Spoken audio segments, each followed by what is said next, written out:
So this is the Always Wired podcast, and we're live tonight by professional MMA fighter Ross Cooper. How we doing?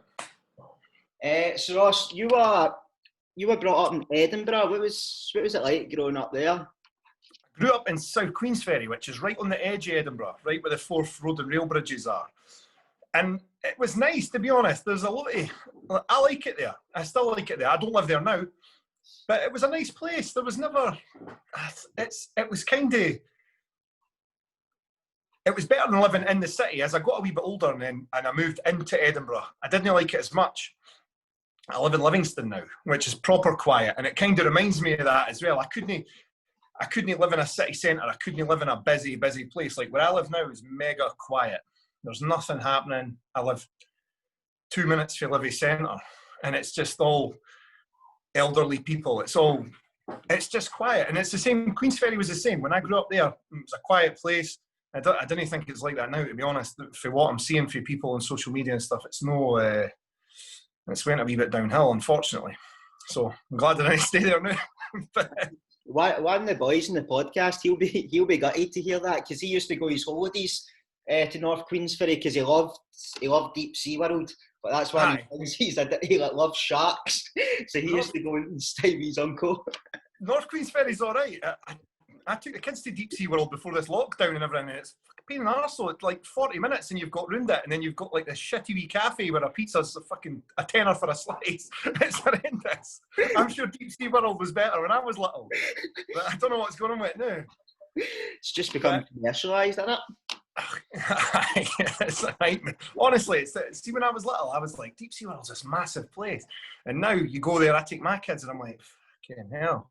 You're trying to stretch it out to try and make even an afternoon out of it, and you can't. But Queensferry was good. I liked it growing up. It was one of the places where everybody knows everybody, though, and it's still like that.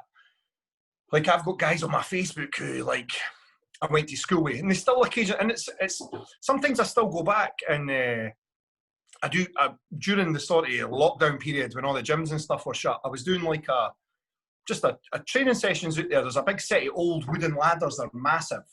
They're all this uneven staircase. It goes up like a big railway bank, and it's ancient. It's called Jacob's Ladders. And I was just going along, and there was like guys who I hadn't seen since high school. I was just putting up on Facebook, listen, I'm going to go to this big brutal staircase and train this Sunday morning. Anybody wants to come along. It didn't cost any money or anything. I was going anyway, so if you wanted to come along, you could come. And it was good. There was guys I went to school with that I've not seen for, well, I'm just about 32 now, so 16 years. It was brilliant, and it's nice that way. Like, and they were guys who my dad was friends with their dads. You know what I mean? That's how long, like, and it goes back to Hearts games and things like that. These were guys I knew primary school, high school. My dads were friends with their dads, or so it was nice like that, but I don't think it's as good now. I don't want to slag it though, because it's cool. I wouldn't live there anymore. It's where the heart is. Aye, I wouldn't live there. I like to go there and visit. Like a walk along the shore is nice, and a walk along the high street's nice, and there's some nice bars and stuff.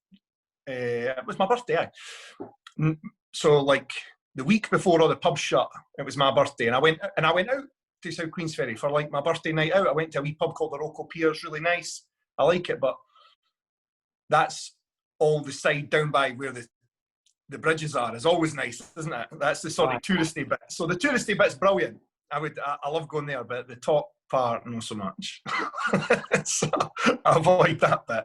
Because what was it that made you move out of North Queensferry? Was it MMA or just... No. So what happened was I was 15 and I was getting ready to leave school. And because of my age, I could leave at 15, so long as I had a job. My dad had moved down to southwest Scotland. He was living in Dumfries and Galloway, and I was living with my nana. I wasn't bothering going to school. I was doing nothing. All my friends were no people you can be friends with. I was just making zero effort, and I was going a bad way. And so my dad just sort of went, look, you're coming down to stay with me. It was called Christmas. I don't know if they still do it. It was called being a Christmas leaver. So if you didn't have a job, you had to stay on till you you did like an extra term of 5th year. So if you came to the end of 4th year and you were still 15, you could leave if you had a job to go to. So my dad signed off on it and said, he's coming to work with me. And we moved away. And when I was like 19, I moved back up. I lived back in South Queensferry for a short while. And then my partner fell pregnant with our first son, and we got a house together in Westburn, right next to Wester Hailes in Edinburgh, which was not an upgrade, but it was sort of our first family place together. And that was kind of how it went. So I would have been about 21, I think, when I moved out to Queensferry. 15 when I first moved down to South West Scotland and lived in the absolute arse end of nowhere and hated it.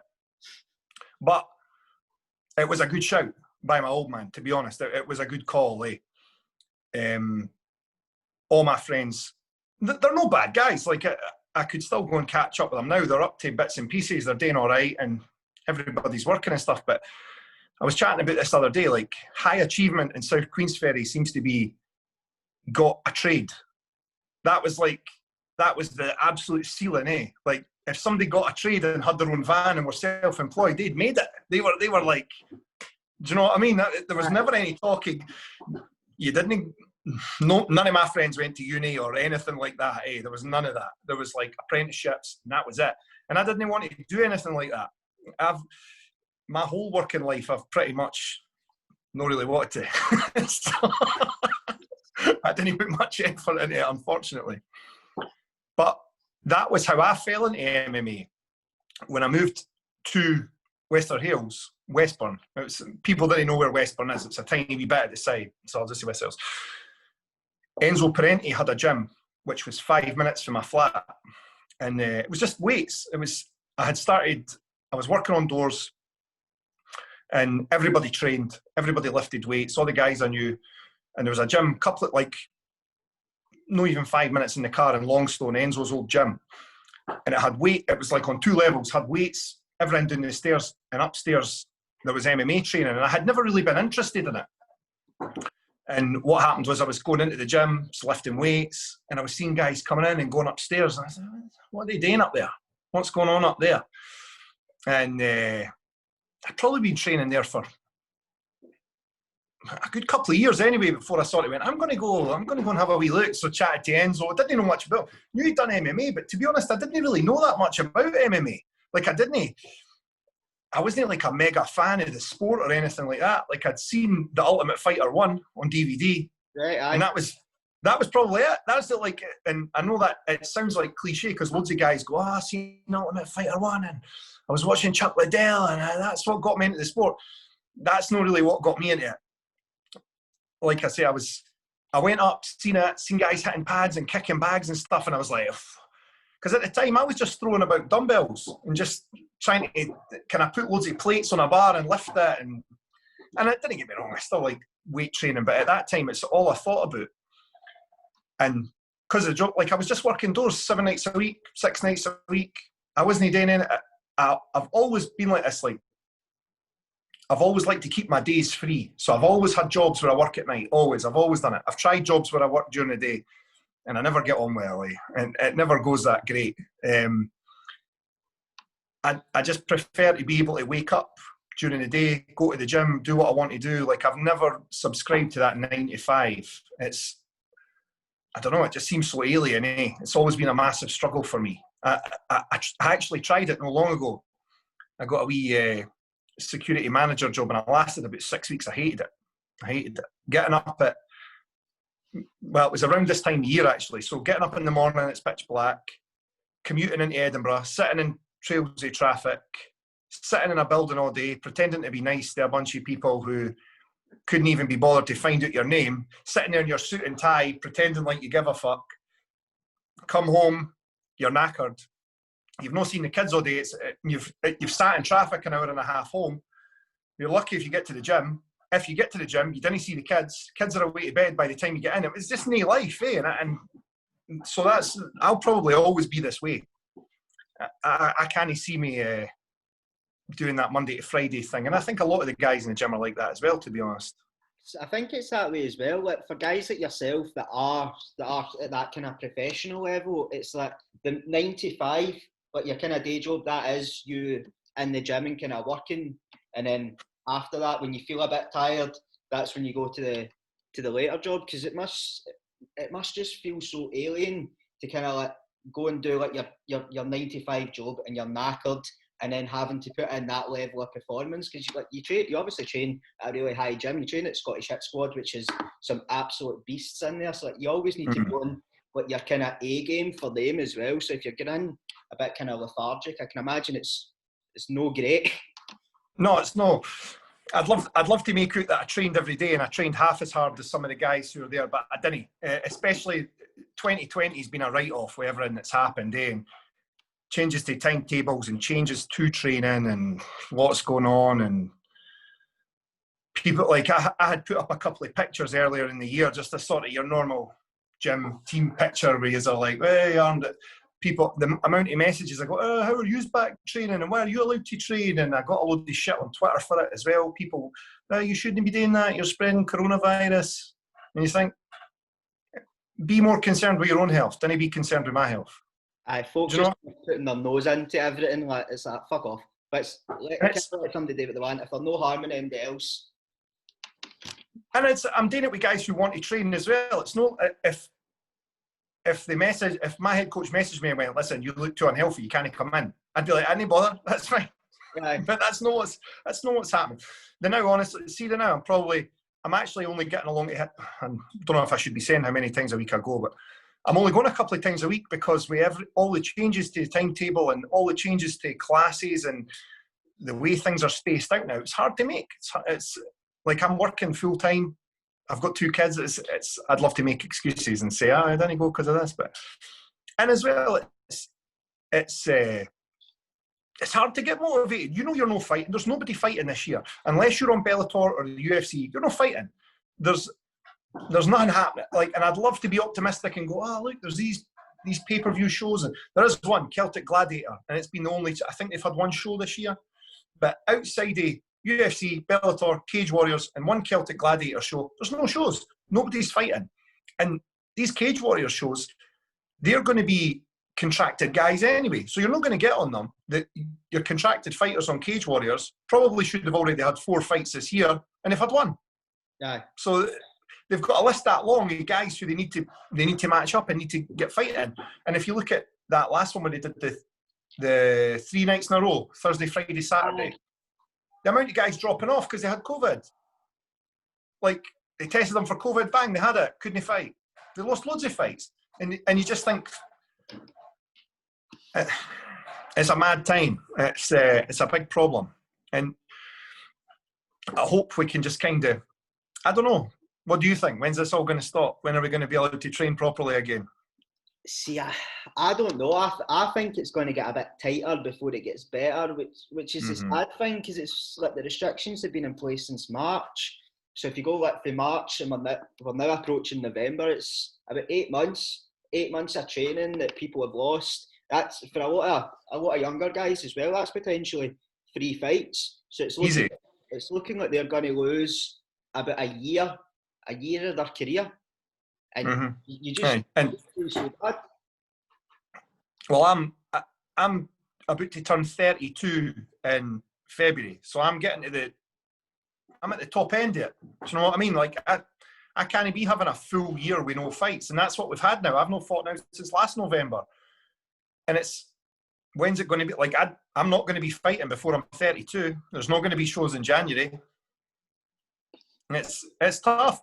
And then it's hard to go, well, why am I going into the gym and spar? Like, don't get me wrong, I do go in and spar and whatever else, but I can get why guys are saying, I'm not interested in going in and sparring and taking damage when there's no fights on the horizon anyway.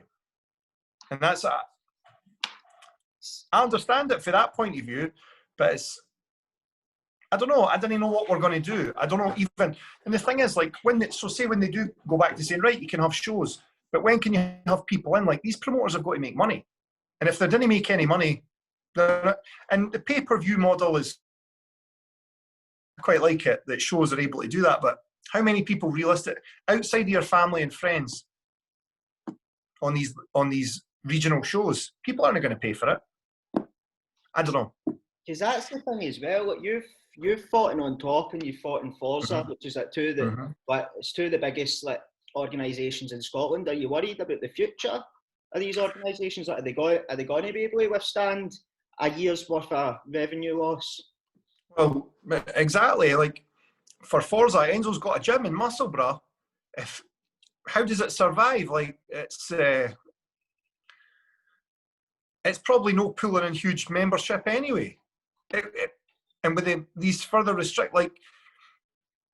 and I didn't know much about the ins and outs of On Top, so I can't say much about them. I don't know how they. I liked fighting On Top. I would love to fight on Top again, but they've done things like they took shows to Fife, and they didn't get good numbers through the door that they expected. They've taken shows to Glasgow and they've been cancelled before. So the last thing that they need is something like this. At what point do they just go, it's not worth it? I was actually chatting to Enzo not that long ago, asking him about it, and I thought, how is he was hoping to hear in October. I think it was October the 10th. There was going to be some sort of ruling on what they could do, and he was hoping to hear, and he was hoping to possibly get a show in before the end of the year. It's not going to happen now. And his shows are normally October and March, and that's kind of traditionally where they've always been, like the end of October, start of November, or March.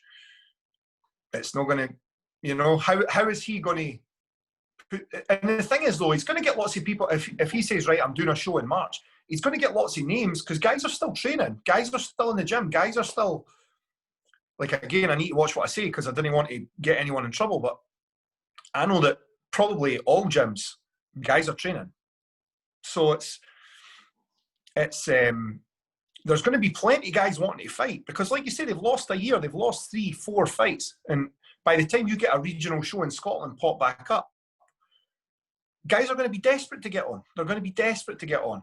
And are they going to get, like, I saw a show advertised on Facebook, I can't even remember the name of it, I feel terrible. It might be Almighty, down in Liverpool, looking for guys, pro guy, can he pay you? And I thought, well, at least they're saying off the bat, you're not going to get any money. But I'll still chuck my hat into the ring and say, aye, I'll come and fight for no money. And at what point do you just get guys saying, right, we'll just put fights on in our gym? Like, Enzo's got a massive gym in Musselburgh. He could just say, right, let's just put them on in the gym. Bring a cage in, come in the gym. Maybe that's a solution to it. I don't know. So I think that's probably going to be the way they're going to go down. I think they're going to end up like live streaming it and just paying, like getting people to pay like a $5 or something to watch this live stream. So I think that's the only way it can be sustainable, because it's that way as well. You're leaving a lot of guys in limbo, like, about their jobs. So a lot of guys, like, they're just fighting. That's just what they do. They're like pro fighting. Oh, for sure. All their money comes from. So these guys are sitting here for like a year with no revenue coming in. They've got they can't look forward. There's nothing on the horizon. We're getting no real updates. And the updates just get worse. Like, that's it. They just get worse. It's just like the restrictions get stronger. So, there's guys at Hit Squad who they're no fighting on a big show yet, but they're young guys. They've no job. They're just training. They're just in the gym every day. And fair play to them. They're in a brilliant situation. They didn't have kids yet. They didn't have mortgages yet. They didn't have a career to worry about yet. So they can smash all that time into the gym, but they're just getting this perfect time taken away from them through no fault of their own. They're doing everything they can do their end, and they're not able to get fights. It's hard seeing it, and I don't know. Like I say, I like to remain really positive about it, but it's hard. It's hard to stay positive about it. It's you might, outside the On Top, probably On Top next year, I would imagine, would be the only one who could put on a show in Scotland. Can anybody else? Financially, and any show that they run is going to run at a loss, because how many spectators are you allowed? Like, we're not even allowed football supporters in an open-air stadium. We're not even allowed a limited number of football supporters in an open, roofless stadium. What chance have we got to packing people into, like last Forza was in a community centre? What chance have we got to pack in hundreds of people into a community centre? None. That's not going to happen. What chances, like, On Top got to packing people into, was it the Onyx at Linwood? fuck, are they even open? Do you know what I mean? Are these buildings even open? And that's it as well. It's if these buildings have been able to withstand the whole COVID, because a lot of places are shutting down. So it's are we then going to get an issue where there's going to be no venues? Are we going to get the issue where a lot of the young kind of up and comers, are they just going to go, fuck it, I don't want to do this anymore, because they're not getting fights, and that's part of the love of it for them. And if they for sure. I love training. Like I'll always train as long as I'm able to. But for, like, I've had fights, I've been able to get out and fight. I've been able to do things. I've been able to do cool things. I get to be part of camps for guys from the UFC and Bellator. These young guys who are like 18, 19, they've had one amateur fight and then got hit with this. Like, they might just go, fuck it, I'm away to get a job. I've got posted this MMA, there's no chance for it, you know? And that's sad. That's what I worry about. I seen Celtic Gladiator released a card yesterday. Loads of the fights, like TBC, just it's going to be and if it gets out where it is, because it still doesn't actually tell you the location, which I think is cool, but if it comes out where the location is, it's probably going to be in the northwest of England. They've got some of the tightest restrictions, don't they? Aye. And like, that almighty is to be in Liverpool. I don't know if it's still going ahead. Liverpool's got the tightest. So guys are out here still trying. They're giving 100%. Promoters are still putting 100% into putting shows on. Fighters are still putting 100% into training and hoping to get fights, and then just getting the rug pulled out for their feet at the last minute. And it's probably going to just piss a lot of people off until they can say, like I say though, maybe fighting in the gym and live streaming is an option. Enzo could do that for sure. He's got a massive gym. You should bring him in. That's what one of the guys down in Saltcoat's done, Ayrshire Hit Squad, but they done it, I think it was like last December, they done like a sparring night, and it was like guys could just come in and spar to get a kind of feel of fight, because they get the hands wrapped and all that. There was like a wee audience, and they were just like, just pay what you can to watch it. Like, they done like adjustment. Who, Neil Laird's gym? Ayrshire Hit Squad, are you sure? No, it was. Oh no, I've got that right. I've got that wrong. It's the one in Saltcoats. Ayrshire Fight Academy. That's it. All right. Ayrshire Fight Academy. Sorry, I'm dishing out the wrong names there. It's Ayrshire Fight Academy in Saltcoats. It was Ian Pofflewaite's gym. He sometimes fights it on top as well. Because they done that last December, like before the whole kind of COVID thing. I think it was just like a wee fight night. It was a way to raise funds for the gym. Oh, it's not a bad idea. No, it's definitely good, and I think if more, I can see that being the route more folk will go down, especially now. But aye, for sure. The what is it? Like the interclub style thing. Aye, like you go down. Aye, maybe, and then you just have a couple of you just put up a cage in your gym, and a couple of guys go in, put on Facebook Live, and go, "What do you think?" At the end of it. Hire a referee. Anyone can be a referee, to be fair. You didn't have to. You didn't need a coaching qualification or a first aid badge or anything. You can just dive right in there and start reffing fights. So I think that's probably a good shout.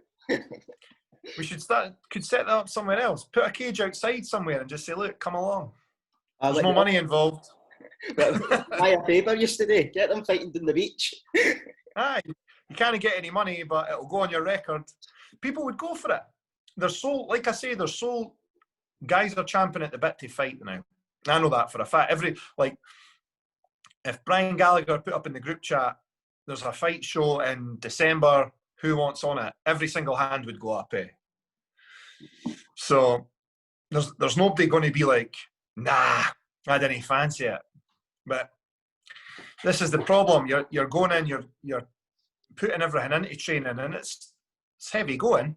Especially, like, a lot of people didn't realise something. I know some gyms, they're kind of into the light sparring and big gloves and stuff, but sparring with these big guys is hard going. Like, you spar with Paul and Bungie and stuff, this is their full-time occupation. It's no like, oh, I went in and did some sparring and it was a right laugh. It's not that. It's serious, And this is a lot of people confuse that. They think it's just like, oh, you just sort of, you go around and you move around a wee bit and no.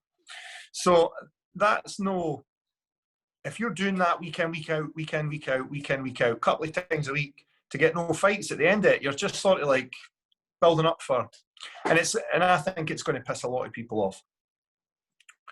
But what can you do? Yeah, that was my kind of thinking as well. I think it will piss a lot of people off, and it must be quite hard at your gym as well, because obviously you've got Paul, who's just about to go into his fight camp, and you've got Chris Bungard, who just fought a couple of weeks ago. But he's in there and he's training and he's involved in this, like these guys' camps, and you must develop like an element of FOMO that you kind of, you like, obviously you love that you're there to like kind of support them, but you're kind of like, you feel like you're missing out because these guys are getting to do it and yous aren't, and it must be really demotivating. You know, like they've put the hard work in though. That's the thing. Like, fuck, I couldn't even tell you how many fights Chris Bungard's had, but it's an astronomical number of fights. Like amateur and pro, he's had fight after fight after fight after fight for years. And same with Paul. Paul's never turned down. I know. If anybody says Paul Craig's turned down anybody in the UFC, I didn't believe you. Like he's just fighting stud after stud after stud after stud. These guys, I think he's ranked number 14 now. Like, aye, he's ranked now. These guys have put in their hard yards. They deserve to be on these big shows. They deserve to be getting more money than they're getting. They deserve all this stuff coming their way because the level of work they're putting in is unreal. It's not demotivating. It's motivating. Like to be around these guys. Excuse me. Aye. To be around these guys is very, very like. See, some days, like we're saying, you go to work and you have a feel shit day at work, and you're fucking. You need to go and be around guys like this, because otherwise you just sit around with like the guys you work with, who are negative, miserable, moaning, complaining. Like I know how shite work is. You didn't have to keep mentioning it. if you then didn't like leave and go and be around these guys, having a laugh, training hard, breaking a sweat, and seeing like. If you're not happy for these guys' achievements, there's something wrong with you. It's one I go on about a lot on Twitter. The amount of times I see negative comments from Scottish people towards Scottish fighters, it fucking blows my mind. Honestly, I seen some this Rangers Celtic game last weekend. I seen Chris Bungard did a couple of tweets about it, and see some of the venom coming towards him after it, and I thought. Do you know what I mean? Like the guys who are you go on these guys' profile picture and it's a blank face and they've got 3 tweets and it's just like I didn't understand where the bitterness is Scottish fans a lot of time comes from. Do you know what I mean? Like I've never understood how we can't just be happy for another Scottish guy doing well. I was looking at some of the ones on I retweeted Paul Craig's Shogun Rua poster. And the comments on it like, fucking Shogun Rua is shite anyway. Like, Shogun Rua's not shite. No, he's a fucking legend. he's been the champ. Do you know what I mean? Like, people, he's fucking fast. He should have just buried Shogun in the last fight. And like, I'm sure it's dead easy to just walk out there, jump into the cage and just finish off Shogun. Like, as if it's not a fucking hard day at all. Shogun, as if Shogun Rua's come out in front of a Brazilian crowd and went, you know what, I'm just here to get paid. I'll fight hard for a minute or two and then we'll just fucking chuck the towel in and see what happens. It's I didn't see it with English fighters as much. I don't see the English fighters getting the grief from their own. Is not to the same extent, and it's weird. Like MMA's it's like a unique sport in itself. It's like everyone thinks that they could go in and do it when in reality they couldn't. Because I look at some of Bungard's tweets and some of Paul Craig's, and you get folk like tweeting them going, "Oh, like you're shite. I could batter you," and you're like that. Like, do you think you could beat like Lionel? Do you think you could beat Lionel Messi? Like, would you challenge him to like a 1v1 at Fitbod? No. So why are you doing it to a pro fighter? Mate, I've seen ones with guys who like they've got a DM and it's like, I'm going to come down to the gym and fucking punch fuck at you right now. And it's just a random boy.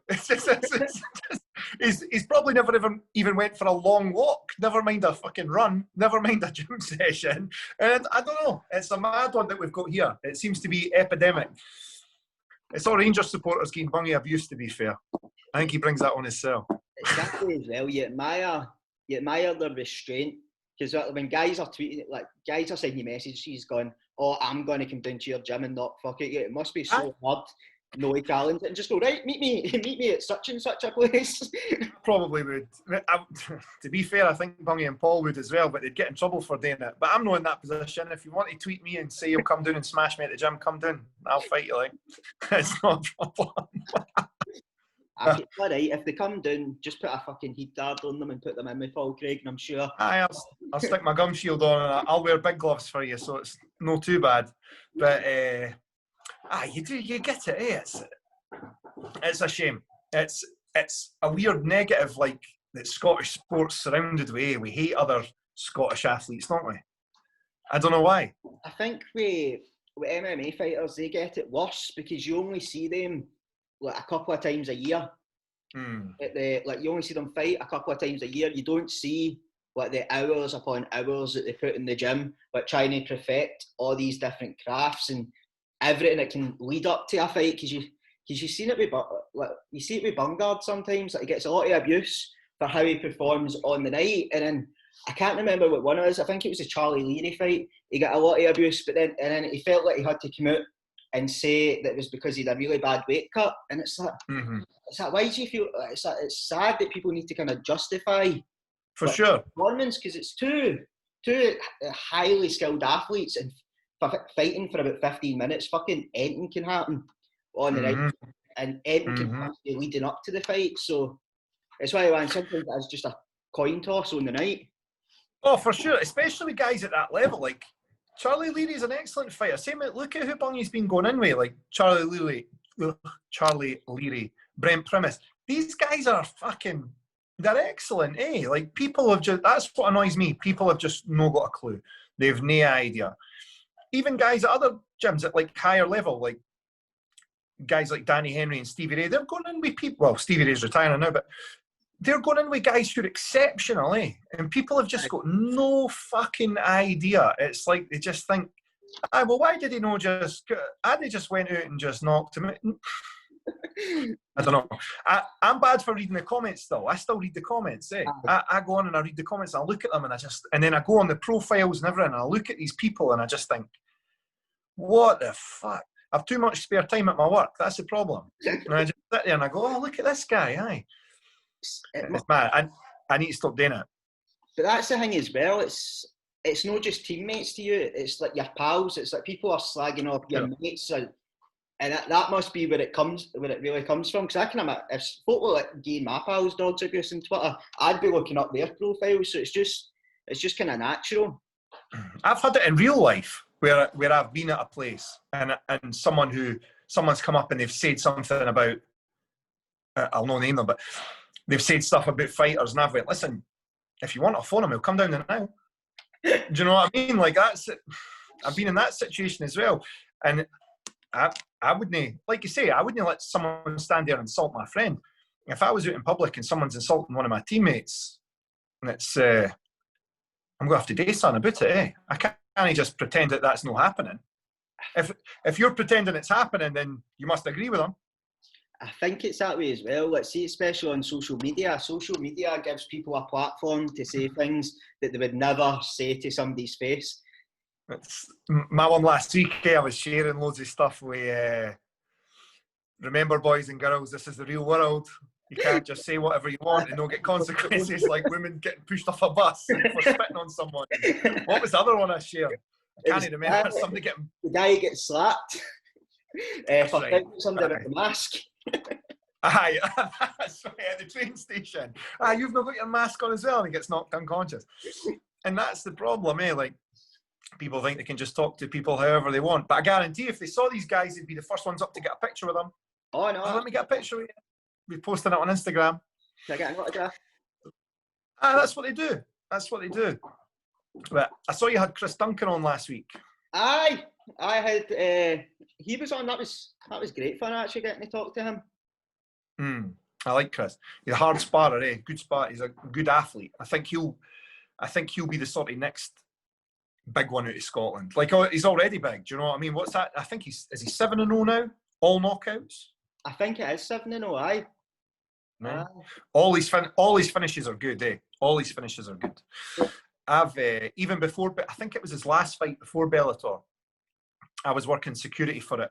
It was a fight in Edinburgh. I can't even remember what the show was called. But I've been quite, for whatever reason, I've ended up at loads of Chris Duncan's fights just by like working at them, or even a couple of amateur fights. I remember that was when I still trained at Forza MMA. I'm sure he fought Jack DeMarco as an amateur. It was like another finish for him in the first round. So he's been doing this forever. It's not a new thing, eh? So I think he'll do well at Bellator. I think they'll start looking for bigger fights for him next, because he's kind of fucking smashing everybody they put in front of him. When he was on last week, he kept trying to like slaughtering Kiefer Crosby. I was sitting there. Oh, really? I was sitting there quite awkward because I really like Kiefer Crosby as well. I think he's a class fighter, and I really enjoy watching him. I was just sitting there like pure awkward, going, "Oh no, I like both of you, so I'm just going to sit in the fence. I'm no." It's a good fight. It's a good fight. That's what I said to him. I was at because when he called him out after the fight, it was one of the ones you get a bit excited because you're like, if Kiefer gets through Charlie Leary, they'll make that fight, and I was it's going to be dynamite. But then a contentious finish as well to the last fight. What was it? Cuts? I think so. Yeah. Sure, it was cuts. The doctor's stoppage to do with cuts, and Charlie Leary said again straight away. He was like, "We'll do it again." He didn't think the stoppage was legit. It's in between rounds, I think, as well. I think Charlie was close. It was at the end of the first round. He was close to having him finished in the first, but then he got through it, and then I can't remember if it was a cut or they said that his eyes weren't quite there, because he did take a few heavy ones. He did. It was definitely very close to a stoppage. But again, mate, Charlie Leary's an animal, eh? Like, I'm sure he's a nice guy in that, but he's fucking an exceptional fighter, eh? Like, he's really impressive. It's always that weight class across the board, eh? That weight class is where it's at. Like, if you're unfortunate enough to weigh in that, what's 155 pounds? Aye. It's everybody's good. It's kind of the same with light heavyweight. Like, everyone's good, eh? Like, everyone can beat. If you look at UFC light heavyweights, so now everyone's beating everyone except, well, Jones is no fighting in it, but outside of John Jones, like, kind of everybody beats everybody. They've got some wins, they've got some losses. This guy's beat that guy's beat this guy. So it's good. Bellator lightweight division is very good. Chris Duncan Kiefer would be a good fight, actually. I'd like that one. Or Charlie Leary, either of them. But I think they'll probably have to rematch first, for sure. See, that was my thinking. So I was kind of saying to Chris Duncan, I was like, look, can you not just do us all a favour and smash Peter Queally? But I don't know if he was for it. But I was like, he seems overdue it. The stuff he puts on social media is quite irritating. I don't want to slag him off because he would batter me. But I was like, look, you could maybe batter him. Do you want to do it for us? Hey, do you know what? That was a fucking shite thing he done with it. He put up the pictures for a sparring session where making it as if he'd knocked Bungie down in a sparring session, and he never. It's nonsense, eh? Like, Peter Cooley, I think he's only ever stopped one person. So where does this nickname, the showstopper, come from? I didn't understand. I didn't get it. And I don't, like, mate, I've seen DMs between him back and forth between people, so it's just an act, eh? He's just acting. It's bullshit. What he's doing is nonsense. I mean, Bungie used to be friendly. Aye, because I was listening to him talking about it, and I was like, I do get that it might be an act with him, but it was just seeing folk like putting up sparring pictures. It never sits right with you. You feel like that's shite. It's a shite thing to do. Mate, I've been knocked out in sparring loads of times. I don't give a fuck. I've been knocked out loads of times. If you put pictures up of me getting knocked out in sparring, I'd probably just think it was funny. But it's a shite thing to do. Like, it's just snide, eh? And that's, like I say, it's a big act. I can't be arsed with that. People see through it, eh?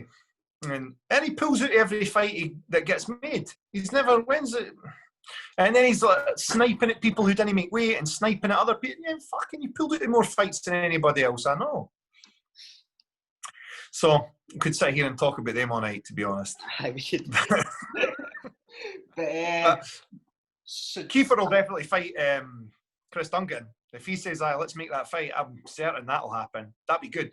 I think Chris beat him.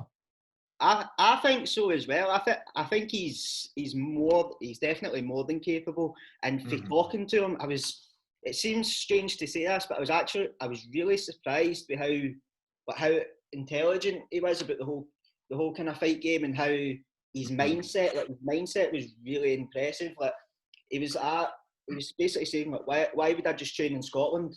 He was I've got the whole world out there to explore and kind of get wee bits of information from. He's why would I not exploit that? It just got me thinking. I was well, that's what the Dagestanis do.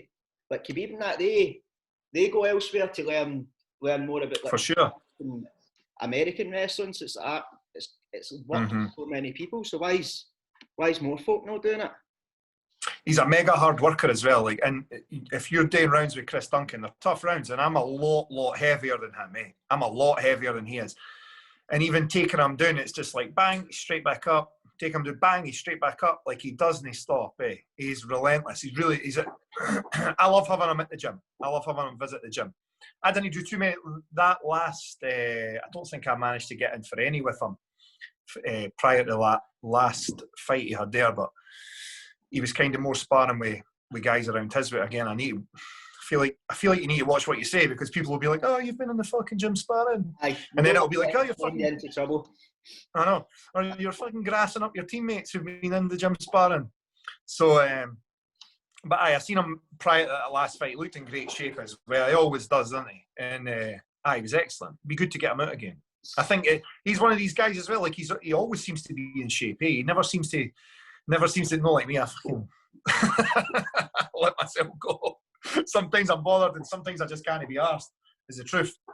He's a fighter as well, which I think is half the battle, because we were talking, and he was saying about, like, he was watching a James English documentary about football hooligans, and he was I really want to do that, but I'm no into football. I just like fighting. And seeing yourself like that, oh fuck. I used to think it was cool as well when I was younger, when I going to Hearts games and stuff, and what, like, films like Football Factory and Green Street came out when I was like 15, 16, and I was like, wow, this is mad. And then you go and you see it, and you're just like, oh, this is pathetic, this is ridiculous. And it was the same. We used to laugh about it loads on doors. Whenever Hearts and Hibs played, you would get the Hibs boys. The Hibs boys are out tonight, and they're looking for bother. And it just used to be like fucking 3 guys who were in their mid-40s who've had too many beers, and their wife doesn't talk to them anymore, and they get to see their kids every second Sunday. Do you know what I mean? And again, they couldn't tell you when they last drank a fucking pint of water, never mind done any exercise. Like, it's horrendous. It's the worst thing ever, football hooligans. I can't stand it, to be honest. I see guys on my Facebook all the time posting these, like, fucking stupid memes about it as if it's some sort of glamorous, cool thing, and it's the worst thing. I can't stand it. Far too jailbait now as well. Like, there's too many police at games. There's too much cameras. It's like that.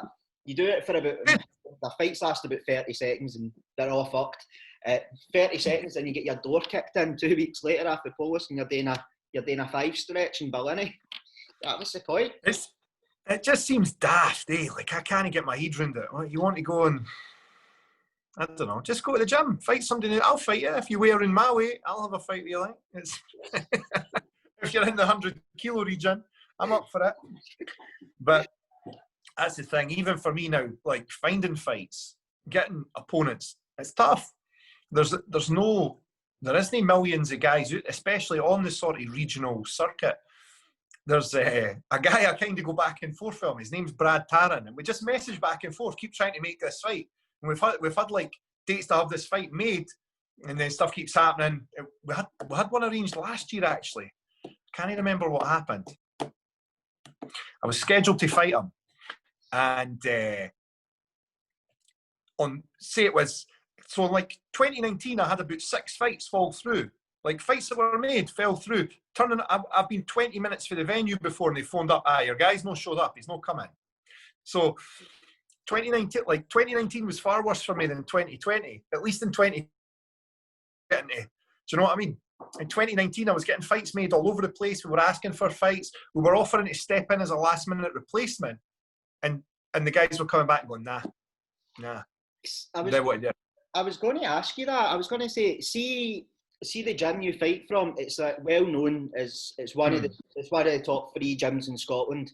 Do you think that plays a part in the pullouts? Top 1. Aye. I don't know how to disrespect the other ones, because I want like Stevie Ray come on. I want Danny Henry come on as well at some point. But like these gyms, do you feel that folk that fight in the other gyms, think they see like Scottish Hit Squad or higher level and go, fuck that? Absolutely. And easier. There's no doubt about it. This is where social media works against you, isn't it? Because you get guys, they go, they Google you and they go, Ross Cooper, 3-3.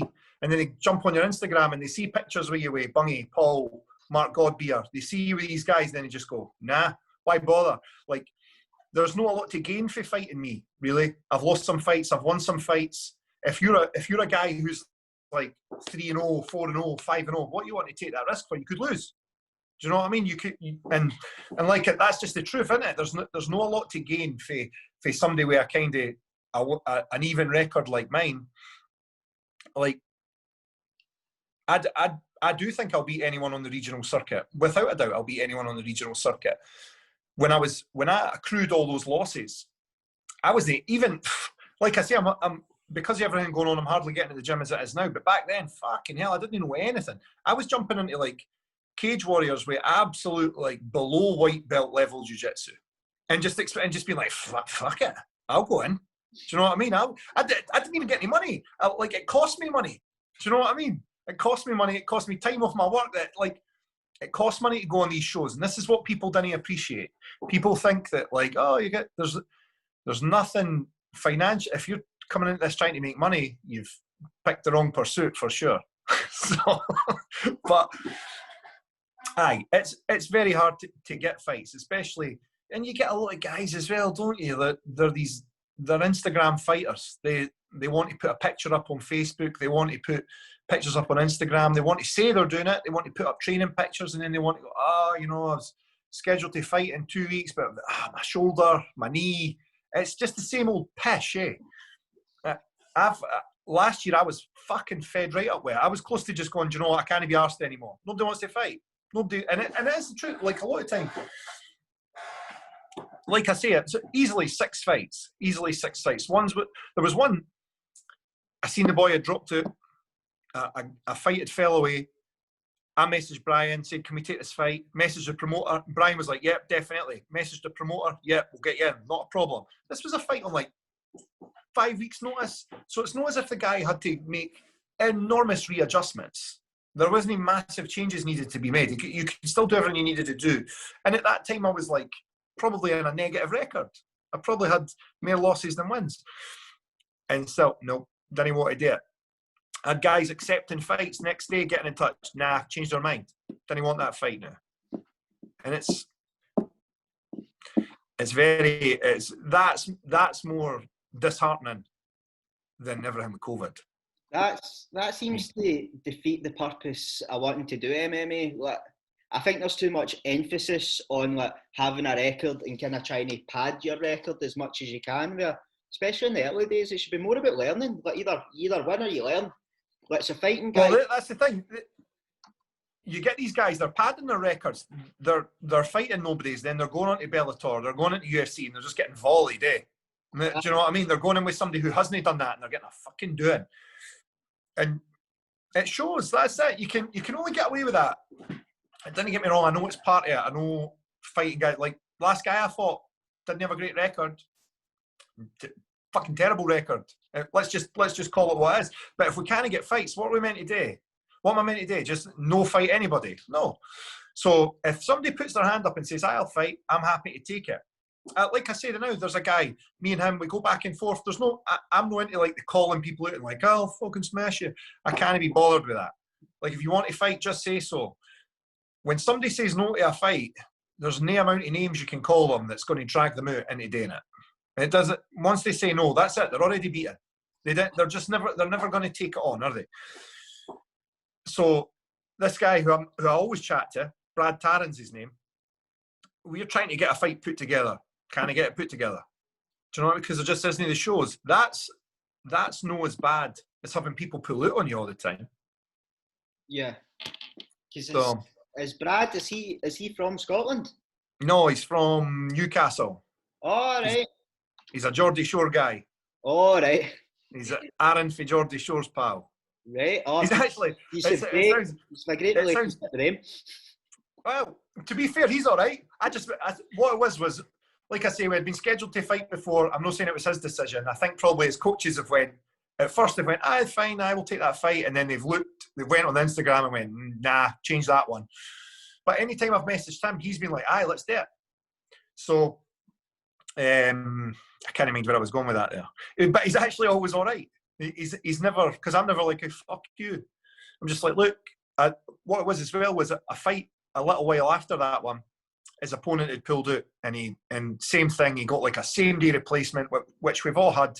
But nobody wants that. Nobody wants these guys who are going to just drop out, no turn up, and then you get put in with a boy who's just coming along to get like a couple of £100 just for jumping in.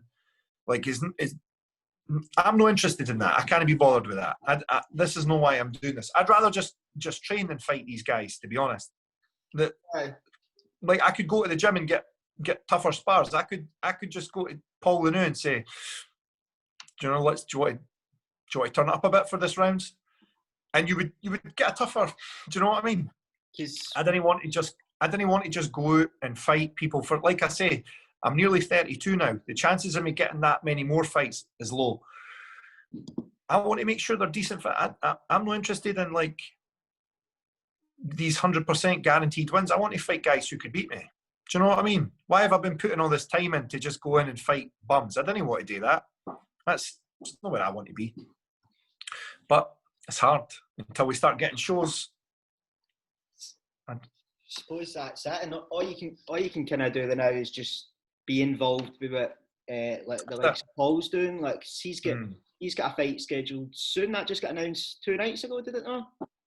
I wasn't sure. See, this is a weird one as well. Like it's when I've known about it for ages, and I just take it for granted that it's announced. And people say to me, "Oh, like his Paul fights a nice fight Shogun Rua in November," and people are like, "Fuck, where's it?"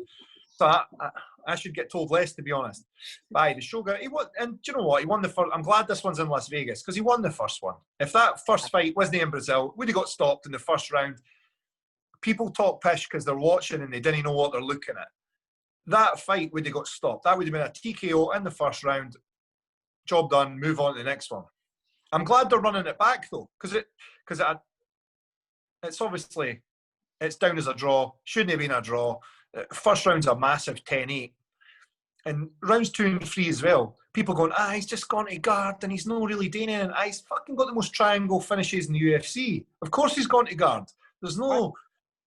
I didn't get where this comes from either. Like, if you can go to guard and sub people, why would you not do it? Because that's the thing as well, especially with MMA scoring. Like I rewatched the fight this morning, but I ended up having to watch the highlights because I could find it nowhere on Fight Pass. So I don't know what they've done with it, but especially in the third round, like the third round, Shogun spent most of it in Paul's guard. So I don't understand where everyone was going, he won that third round. It's like, but Paul's got control of him. Like, you might have top position, but if you're in someone's guard, they've essentially got the control. The press conference tells you everything, eh? Like, after the fight, Shogun looked like he'd been hit by a car. Aye. You know what I mean? Paul was fine. Like, Shogun, all right, Shogun's in guard. Where's the damage? He's not doing any damage. So if he's not doing any damage, how's he winning the fight? And the whole time, like, if you know what you're looking at, if you see somebody's in guard and then the guy on the bottom starts putting his feet on the hips, he's moving his legs up the back, how's that not the same as throwing a jab? Setting up a submission, how's it not the same as setting up big punches? That annoys me. It was a clear win, but it's the way they judge what goes on in the ground, because it's judged by folk that don't really know what they're doing. It's judged by folk in the athletic commission. Like, it should be, I think it should be pros. Like, folk, it's judged by people who, like, do they like what they're seeing? That's really it. Like, do you like what you're seeing? Do you like in the first round, they probably like what they're seeing. One guy's got the back of another guy's head and is just uppercutting him to fucking bits. Do you know what I mean? Or like teeing off on him with massive combos. They're going to like what they're seeing. They're going to give that a 10-8 all day, aren't they? But when they see the more intricacies on the ground, they don't know. And I get it. Some people don't like look at with the Khabib fight. The amount of people are saying he's boring. It's for some people probably not the most entertaining, but you've surely got to have some appreciation for the level, eh? Like, aye. For people to sit there and for Justin Gaethje to just have no answers, to just be like, I don't know what to do here. And everybody, it's not just Justin Gaethje, everyone he's done that to has been like, fuck, I don't know what to do, until they lose. And that's how it goes. It's that way as well. Like, a lot of people say it's boring, but it's won him 29 fights, and he's no lost any. So I'm sure he cares what somebody sitting at home thinks. I know. And that's the thing as well. Like, none of them's even been close. No, none of them are close.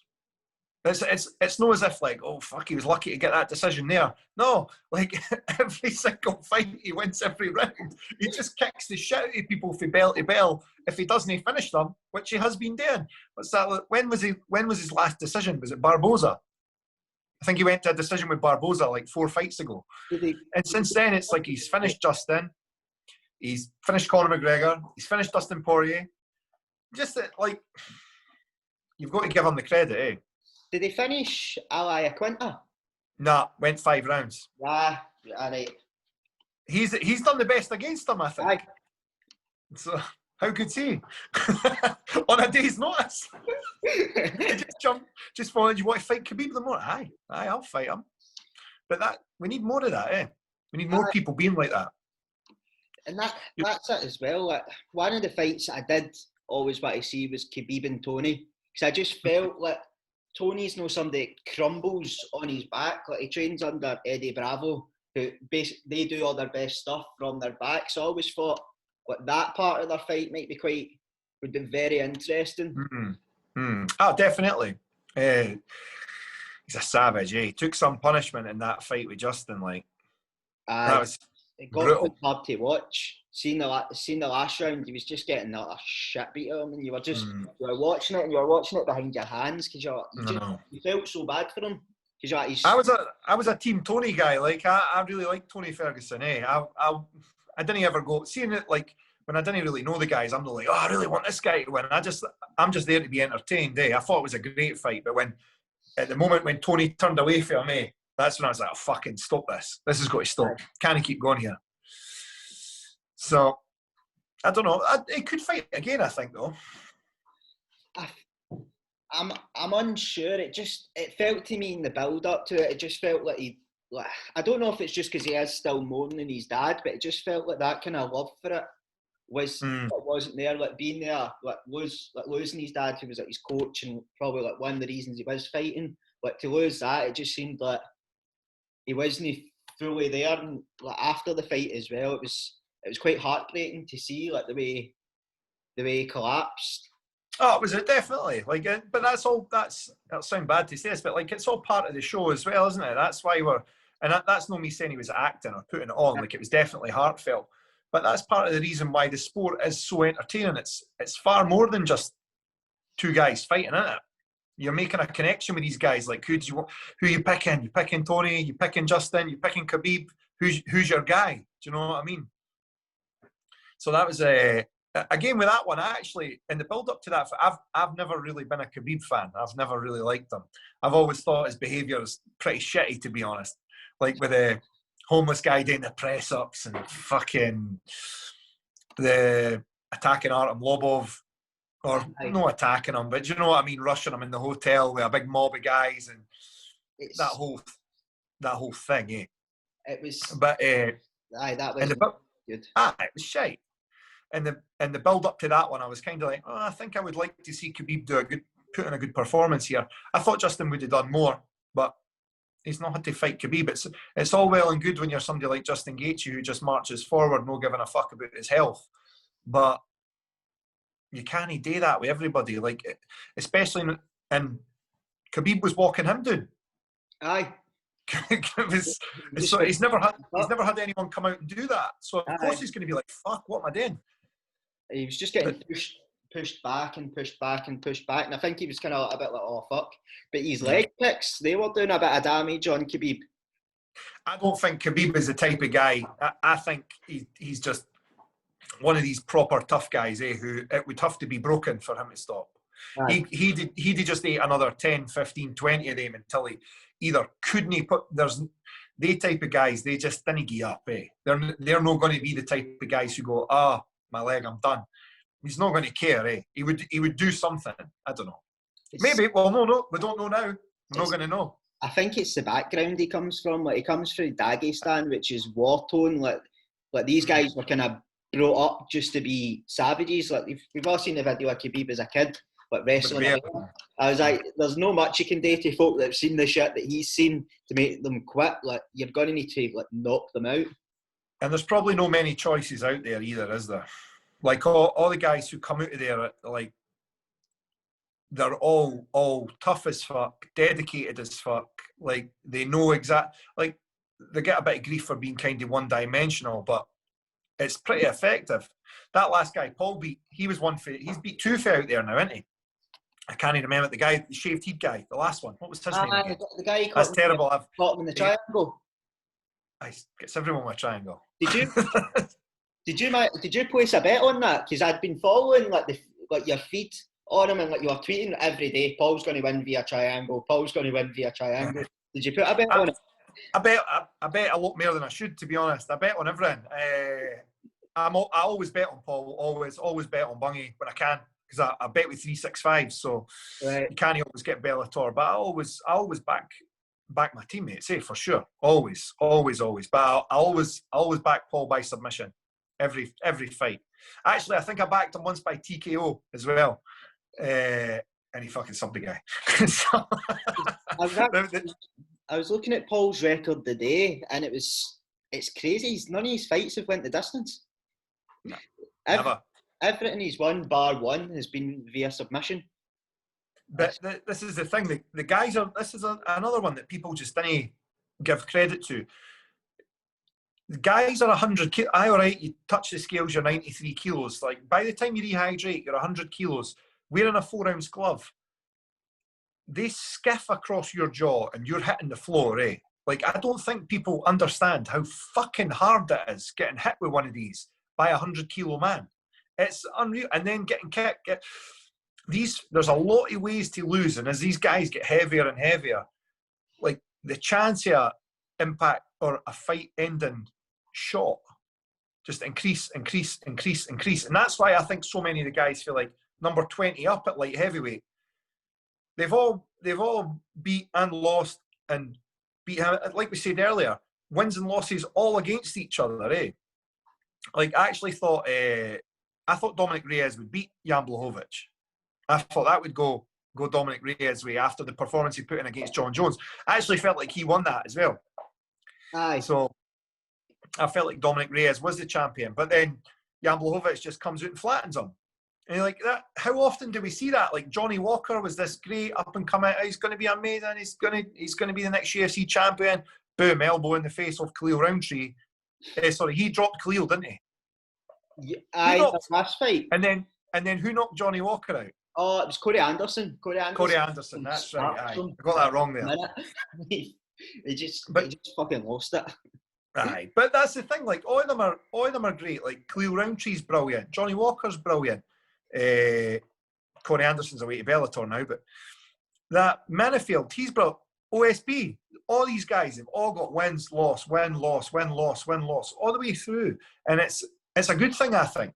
I don't like it when it's just these one-sided fights. You didn't get one-sided fights in the UFC. Leave that for boxing. Aye, no, that's quite right. And Dominic Reyes, he's got a tough fight coming up next. I'm sure they're trying to link him with the Czech guy, Yuri Prokranska. I saw that they were going to try and put him in with Jan Blachowicz as well. So, you don't. And is it not quite a few months away? Actually, 4 or 5 months. I think so, because I'd seen it last night on Instagram. They were trying to target him and Reyes, but they were talking about Israel and Jan as well, which would be quite interesting. Aye. What weight are they going to do that? I don't see anyone beating Israel. I don't know what it is. I just think I don't see anyone getting near him. He's such a wank, though, eh? He's such a so wank. He's the worst. He's the worst. Like, John Jones is an exceptional fighter, but he's difficult to like as a human, eh? You can't bet against John Jones, but he's difficult to like. Israel Adesanya is just on another level. Israel makes John Jones look like a really nice guy, eh? And he just fucking, some of the stuff he says, they go, like he rips into everybody. Was he insulting John Jones's dead mum and everything? Aye. You're like, can he do that? And is he called Chimaev rat lip? And you just, steady, buddy. And it's happening as well. A lot of people were shocked with the stuff he was saying, and it was that he kicks and punches people in the head for a living. Like most of them are great guys. I say this all the time. MMA fighters aren't role models. Like, no. Who wanted their son to grow up and be like you might say like George St. Pierre's about the only one, or Daniel Cormier, but who else is going to be like, oh, do you know what? I'd love for my son to get into MMA. I wouldn't. I didn't want my son to go into it. Like, he could just stick to playing football or something like that. That would be perfect. I didn't want him doing MMA. It's fucking a horrendous sport. And the thing is, it gives you that much confidence, doesn't it? It's like, you know that if somebody starts giving you shit, you could deal with it if you wanted to. And I think that's half the battle. I think, see, if more folk knew how to do it, it might sound daft to say, but I think there'd be a bit less fights. Because I agree. They wouldn't be as scared in situations that they know how to handle themselves. And that is why people lash out, because they don't know, because they've got somebody in their face and he's shouting and they're like, fuck, what did I do here? I'm just going to chin him. That's why it happens. I've seen it thousands of times, and I've said it thousands of times. The main reason that I've got my kids doing jiu-jitsu is a confidence. It's, right, this is going wrong, but don't worry, I know what to do here. That's all. That's the only reason. I do not want if my son loves jiu-jitsu, but if he said, I never want to do a competition, I would be fine. If he said, I never want to go into MMA, that's also fine.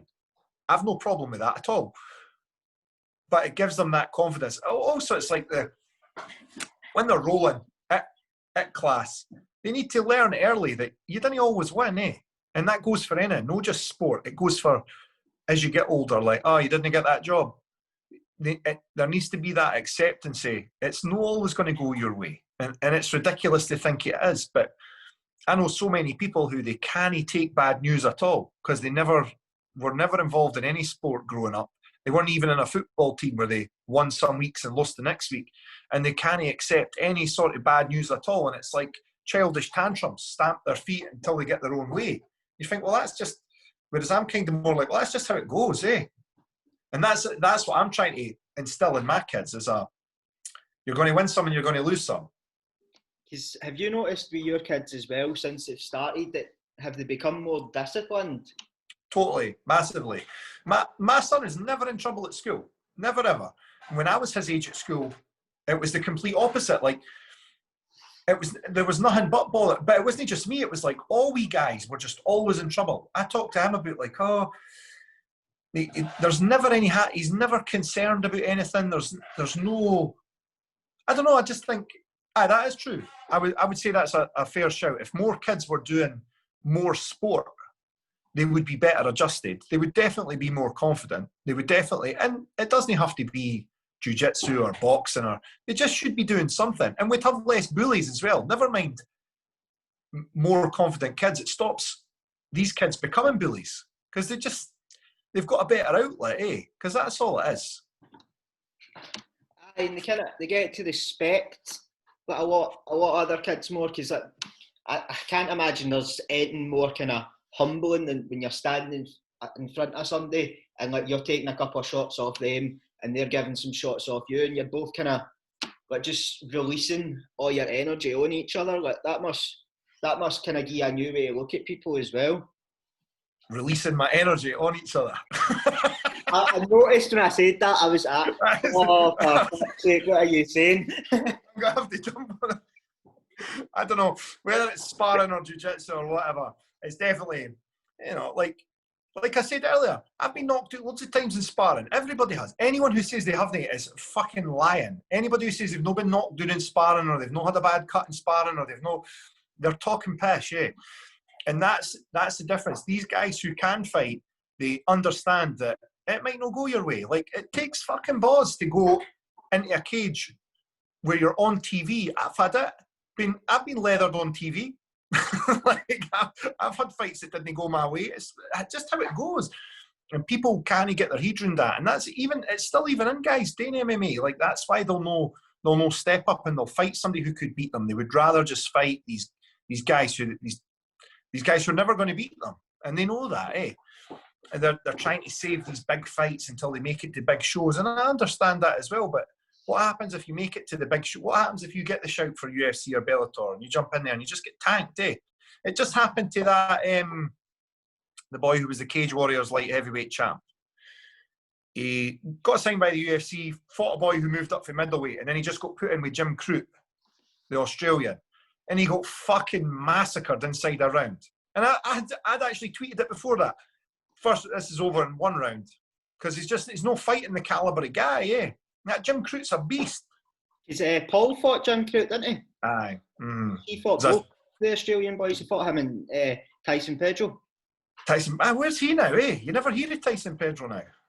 I think they binned him. I think he lost 2 fights in a row or something, then they sacked him off, which was strange. I don't know what happened to my phone there. Somebody tried to phone me and I just hung up on them. That's fine. It'll be my work saying, where are you? Through here hiding. It probably is him, actually. But I never say, I don't know, has he got injured or something like that? I'm going to have to Google that after. I don't know what's happened to Tyson Pedro. I think something tells me he get let go. Because I remember him when he was fighting in UFC Melbourne, when they did a bigger promotion over there, and I think he was one of the only Australian guys that won. And then I think he went and he lost 2 fights in a row or something, and something tells me because they're a bit kind of like that. OSB beat him, eh? I'm sure in fact, Shogun beat him. Shogun who beat him? Can this old guy Shogun, who everybody keeps saying shite? I'm sure Shogun knocked him out as well.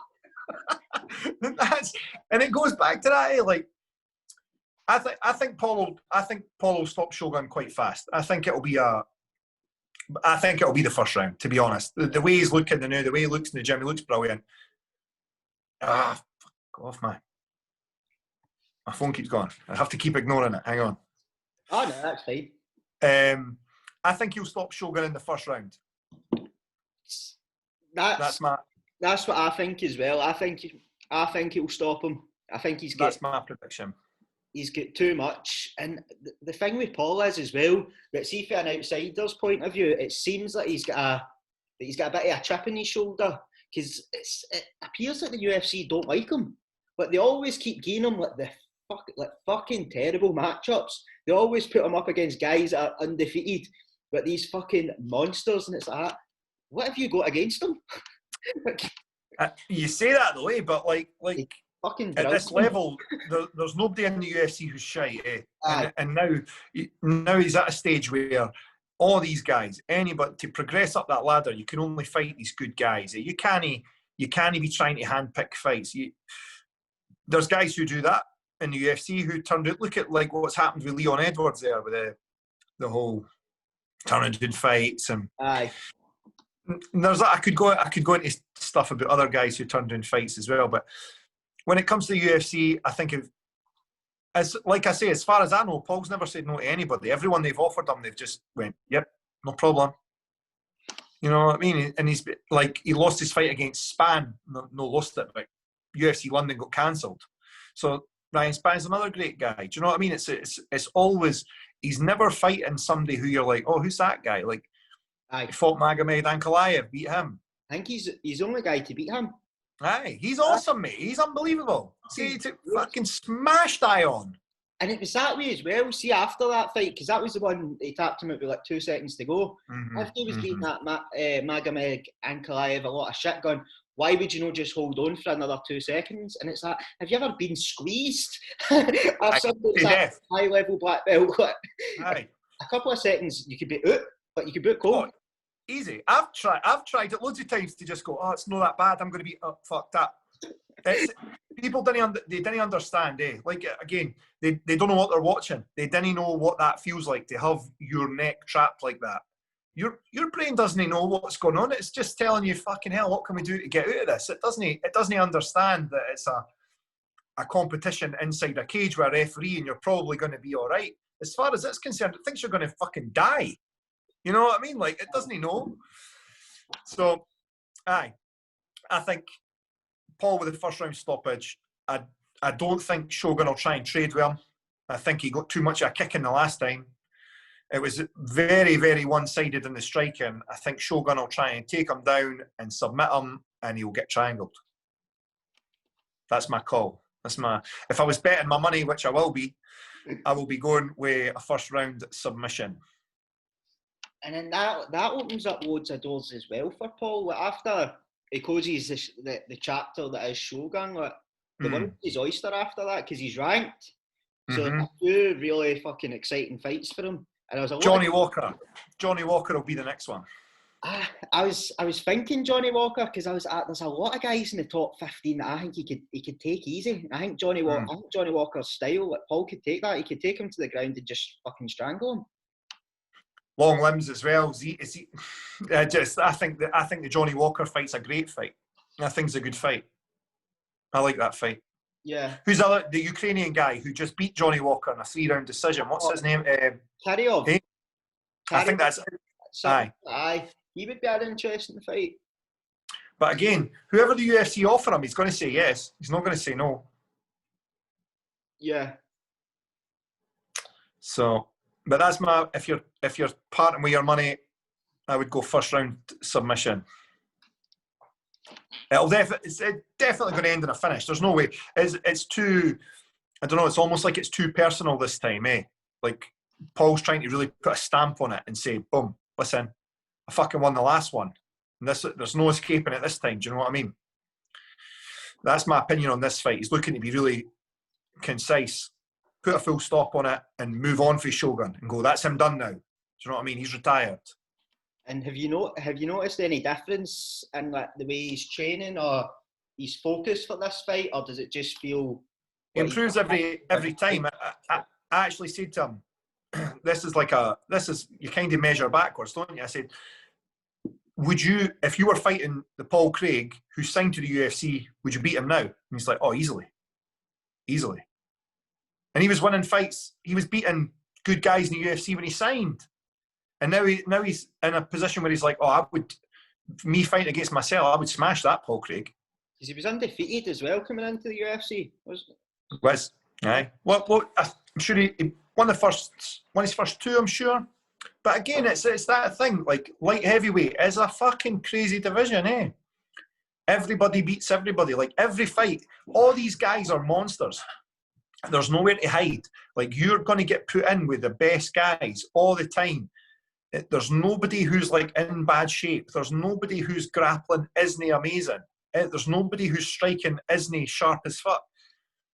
If you're not going in and training it, if there's any holes in your game at all, you're going to get just finished off. And do you know what? You can do everything right and still get finished off. You could have a perfect performance and still fucking lose. Because that's it. It's a game of inches. Like, it just takes one punch, takes one kick, just one wrong move in the ground, and you're fucked. Especially when you're rolling with, like, high level black belts. Or guys who hit that hard, like even a throwaway punch. You've seen, how many times have you seen it? A guy backed up against the cage, he's looking at the floor and he just goes and knocks him down. How many times have we seen that? It's just, it keeps happening. And this is why it's such a good sport, eh? This is why we all want to be involved in it. This is why we love watching it. There's nothing else like it. It's the unpredictability as well, because you get it, like, people try and use, like, MMA math, like, oh, like, he beat him, so that means he's going to beat him, and it's that, because styles are so different as well. It doesn't work like that, eh? There's no way. Did you ever see George St. Pierre on Joe Rogan saying, "There is no GOAT, it doesn't exist. You beat me, he beats you, I beat him, who's the best?" Aye. That's it. Aye. That's how it works, eh? it's a good way to look at it as well, and I wish more people had that kind of attitude, because then you would see less of the kind of record padding, and you would just see more folk wanting to just go at it. Well, that's it. Like you're saying, in the UFC there isn't these hiding places. Well, there is some weight classes. You do get guys who are lower down or who are not ranked, or unlike we're seeing with Chimaev now, can he get a fight, or saying he can't get a fight. And you even think like these guys' job is to not just fight but to entertain. You would think they would jump on this opportunity because Chimaev's huge now. Yeah. You would think they'd be queuing up to fight him. Like if he's this unknown guy who's shite, just jump in and batter him then. I think he'll get smoked off Leon Edwards, eh? I think it's a big jump for where he's Leon Edwards gets no credit at all. This is an enormous jump. So what happens if Leon Edwards goes out there and just starches him in 2 minutes? I know. What happened? It's that way.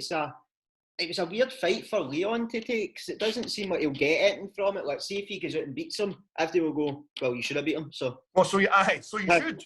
You're one of the top guys in the world. Obviously, you beat him. Guys had 3 fights or something. Of course, you beat him. It's a tough one, and he's kind of between a rock and a hard place, eh? Because he's just been like forced into it. I thought Neil Magny should have fought him, or even Mike Perry. I think the Neil Magny fight would have been really good. I think Neil Magny would have took it, to be fair. He's good, eh? I think Neil Magny's mega good. He's great, in fact. I'd like to see him with Perry, because I saw Robbie Lawler's pulled out. And then Perry was calling out Chimaev. So Robbie Lawler must have broke his leg or something. That's the only way he's going to pull it. I still love a Robbie Lawler fight. You know that? He was one of the first guys I really enjoyed watching. And even now, I say this all the time, like Usman, I'd never stay up and watch Usman. I always say this all the time, like, I wouldn't stay up for him. He's a good fighter, but I wouldn't stay up all night to watch him. You know what I mean? And so, like, Usman is obviously brilliant, but I'm not going to sit up all night to watch him. So, but Robbie Lawler, even now, I'll stay up to watch Robbie Lawler for sure. Oh, he's an absolute beast. And I felt bad for him the way his last 2 fights went. It's just hard to see a guy that you really like, one of the pioneers of the sport, just getting his arse handed to him. It's a fair one to watch. That's how it goes, though. It's what's going to be. It's what we're wanting to happen to Shogun, isn't it? Like we've all been entertained by Shogun, but now we're about to be like, well, fucking see you, buddy. He's fighting a Scottish guy, so fuck him.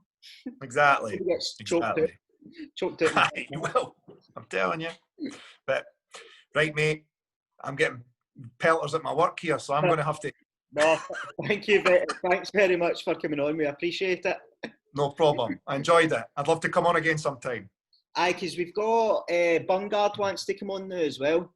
All right. Aye, because I wrote something on, like, one of my pals had tagged him in it, and I gave him. I wrote like a kind of wee joke that he'd left me on red, because I'd emailed him and he dinged it, but to be fair, it was dickish timing. It was like a couple of days or like a week after his fight. It wasn't until after I sent it I was at, that's shite. I was at, he'll know when to talk, he'll know when to come on a podcast or something like a week after he's lost. He'll be raging. But he's back in the gym, mate. He was back in the gym by like the Thursday. Oh, yeah, he's got no fucking excuse for dinging me then. I'll tell you, like, he was back in the gym. He's obviously just ignored you. Right, buddy.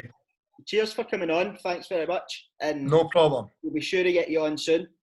I'd love to. I'll speak to you soon. Right, speak to you later, mate. Bye.